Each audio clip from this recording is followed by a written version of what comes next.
ಹರೇ ಕೃಷ್ಣ. ಅಧ್ಯಾಯ 2 ಶ್ಲೋಕ 61.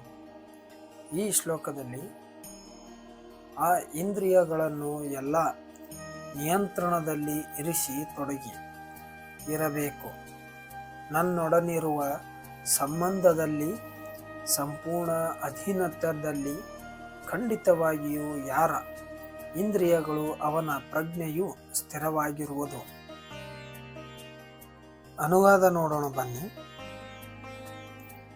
ಯಾರು ತನ್ನ ಇಂದ್ರಿಯಗಳನ್ನು ಸಂಪೂರ್ಣವಾಗಿ ನಿಯಂತ್ರಿಸಿ ಅಂಕೆಯಲ್ಲಿಡುತ್ತಾನೋ ಮತ್ತು ತನ್ನ ಪ್ರಜ್ಞೆಯನ್ನು ನನ್ನಲ್ಲಿ ಕೇಂದ್ರೀಕರಿಸುತ್ತಾನೋ ಅವನನ್ನು ಸ್ಥಿರಬುದ್ಧಿಯನ್ನು ಎಂದು ಕರೆಯುವರು. ಭಾವಾರ್ಥ ನೋಡೋಣ ಬನ್ನಿ. ಯೋಗ ಪರಿಪೂರ್ಣತೆಯ ಅತ್ಯುನ್ನತ ಪರಿಕಲ್ಪನೆಯು ಶ್ರೀಕೃಷ್ಣ ಪ್ರಜ್ಞೆ ಎನ್ನುವುದನ್ನು ಈ ಶ್ಲೋಕದಲ್ಲಿ ಸ್ಪಷ್ಟವಾಗಿ ವಿವರಿಸಿದೆ. ಮನುಷ್ಯನಿಗೆ ಶ್ರೀಕೃಷ್ಣ ಪ್ರಜ್ಞೆ ಇಲ್ಲದವರಿಗೆ ಇಂದ್ರಿಯಗಳನ್ನು ನಿಯಂತ್ರಿಸುವ ಸಾಧ್ಯವೇ ಇಲ್ಲ. ಮೇಲೆ ಹೇಳಿದಂತೆ ದುರ್ವಾಸ ಮುನಿಯು ಅಂಬರೀಷ ಮಹಾರಾಜನೊಂದಿಗೆ ಜಗಳವನ್ನು ಪ್ರಾರಂಭಿಸಿದಾಗ ದುರ್ವಾಸ ಮುನಿಯು ಅಹಂಕಾರದಿಂದ ಅನಗತ್ಯವಾಗಿ ಕೋಪಗೊಂಡು ಆದುದರಿಂದ ತನ್ನ ಇಂದ್ರಿಯಗಳನ್ನು ಅಂಕೆಯಲ್ಲಿಡಲಾಗಲಿಲ್ಲ. ರಾಜನು ಋಷಿಯಂತಹ ಶಕ್ತಿವಂತ ಯೋಗ್ಯ ಇಲ್ಲ.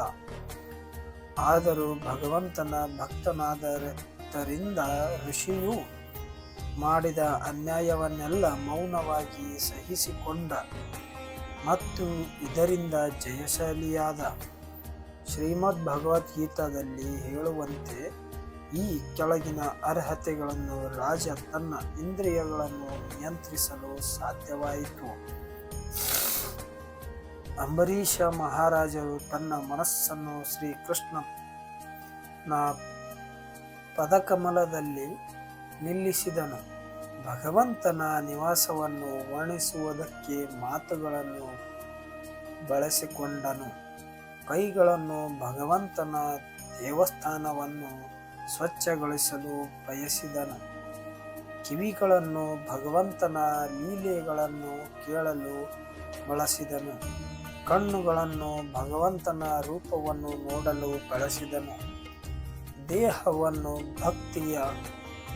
ದೇಹವನ್ನು ಸ್ಪರ್ಶಿಸಲು ಬಳಸಿದನು. ನಾಸ್ತಿಕವನ್ನು ಭಗವಂತನ ಚರಣ ಕಮಲಗಳಲ್ಲಿ ಅರ್ಪಿಸಿದ. ಹೂವುಗಳ ಸೌರಭವನ್ನು ಗ್ರಹಿಸಲು ಬಳಸಿದನು. ನಾಲಿಗೆಯನ್ನು ಭಗವಂತನಿಗೆ ಅರ್ಪಿಸಿದನು. ತುಳಸಿ ಪತ್ರವನ್ನು ಸವಿಯಲು ಬಳಸಿದನು. ಕಾಲುಗಳನ್ನು ಭಗವಂತನ ದೇವಾಲಯವಿದ್ದೆಡೆಗೆ ಹೋಗಲು ಬಳಸಿದನು. ಶಿರವನ್ನು ಭಗವಂತನಿಗೆ ಪ್ರಣಾಮಗಳನ್ನು ಅರ್ಪಿಸಲು ಬಳಸಿದನು ಮತ್ತು ತನ್ನ ಬಯಕೆಗಳನ್ನು ಭಗವಂತನೇ ಅಪೇಕ್ಷೆಗಳನ್ನು ನೆರವೇರಿಸಲು ಬಳಸಿದನು.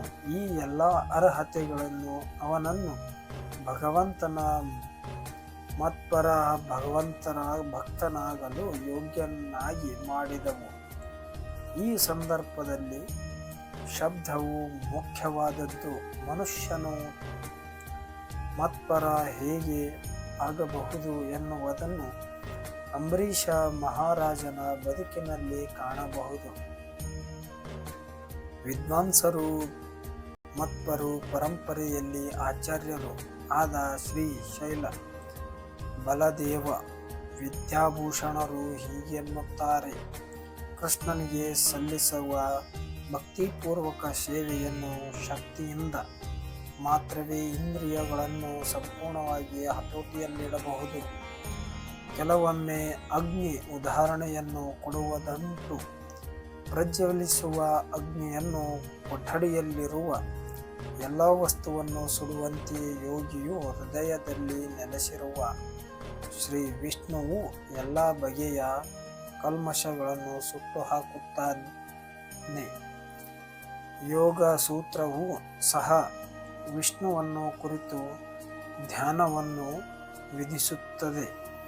ಶೂನ್ಯವನ್ನು ಕುರಿತು ಧ್ಯಾನವನ್ನಲ್ಲ. ವಿಷ್ಣು ರೂಪವನ್ನು ಬಿಟ್ಟು ಬೇರೆ ಏನೇನು ಧ್ಯಾನಿಸುವ ಯೋಗಿಗಳೆನ್ನಿಸಿಕೊಂಡವರು ಮಾಯಾ ಆಕೃತಿಗಳ ವ್ಯರ್ಥ ಹುಡುಕಾಟದಲ್ಲಿ ಕಾಲವನ್ನು ದಂಡ ಮಾಡುತ್ತಾರೆ. ನಾವು ಶ್ರೀಕೃಷ್ಣ ಪ್ರಜ್ಞೆಯಲ್ಲಿರಬೇಕು, ದೇವೋತ್ತಮ ಪರಮ ಪುರುಷನಲ್ಲಿ ಭಕ್ತಿಯನ್ನಿಟ್ಟುಕೊಳ್ಳಬೇಕು. ಇದೇ ನಿಜವಾದ ಯೋಗದ ಗುರಿ.